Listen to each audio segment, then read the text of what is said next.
Hi folks, Dan here. Say, you got a multi-factor ANOVA coming up, and I haven't forgot how much they used to make my head hurt, and they still do if I haven't done them for a long time. The challenge is not in running the statistics. The statistics are really easy. The challenge is in setting up the data file.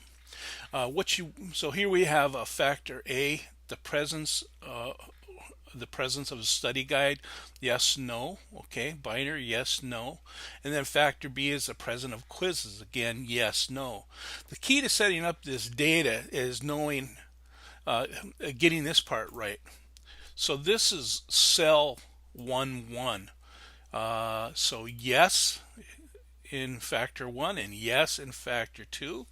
And then what we have to do is set up our path of data such that we are identifying cell 1-1. So that's what we've done here. So we have stacked data. Factor A, yes. Factor B, yes, represents the data that are in this cell. Okay? And then similarly, then we go down to factor A, yes. Factor A, yes.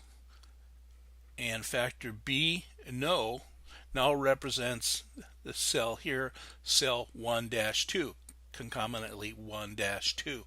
So that's how you go ahead and do that. Now actually running the statistics itself is just really easy. So it's univariate. Oh, there I have it in there already. So the dependent goes into dependent. Factor A and factor B, they go obviously in a fixed factors.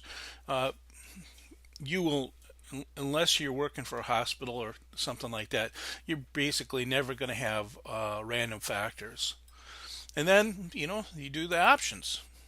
You set up descriptives, and here's a situation where we can pull effect sizes right out. Okay, so let's do this.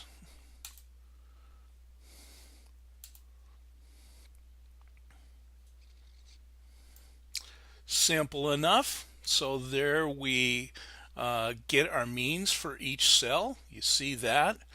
And here's where we are seeing the sums of squares for each of the factors. So factor A, here it is. It's got an F of 0.073. We know that that's going to be really small. It's not statistically significant. And the eta squared of that is exceedingly small, 2/1000ths. Factor B, here we got factor B across this line. We got an F of 4.56. It is statistically significant, and we're accounting for about 11% of the variance. And here we have the interaction term. Notice that in doing a multi-factor ANOVA, it does not give us an option not to do the interaction term. We are obligated always to do the interaction. So here we find out, here's the sums of squares. We come across a really small f, and is not statistically significant. So that's how you do that. The big challenge in multi-factor ANOVA is figuring out this, setting up the table correctly. So I hope that this is of use for you. Okay, peace.